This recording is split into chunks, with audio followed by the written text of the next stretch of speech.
There's 5 different sections of the credit scoring algorithm, and any action that you make typically has a ripple effect, not only in one scoring section, but in many others that are associated with it. So, smallest to biggest. We're going to start with the new credit section of the credit scoring algorithm.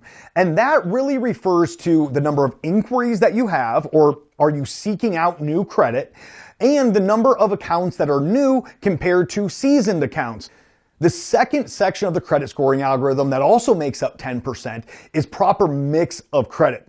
See, the credit scoring algorithm wants to see you use credit wisely. It wants to see you go out into the real world and use installment loans like a car loan. It wants to see you use a credit card responsibly and pay it off every month. The next section of the credit scoring algorithm is payment history, length of history. Let me explain. This is your true resume, your loyalty indicator. Do you open an account, keep it open, use it wisely for a long time? So again, 15% is that length of pay history.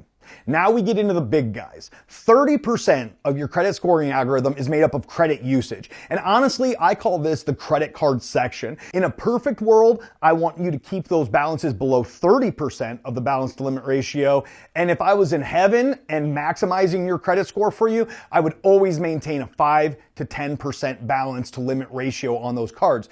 Now the biggest one, 35% is your pay history. Do you pay your bills on time? And if you don't, how far did you let them go? A late pay on an account that you owed $5 on impacts your credit just as much as missing your car payment. So make sure that those payments are always made on time. Make sure that you're mastering these 5 sections of the credit scoring algorithm and understand that they all interweave and overlap on each other. One thing is never just one thing. It's always going to impact multiple sections of the credit scoring algorithm.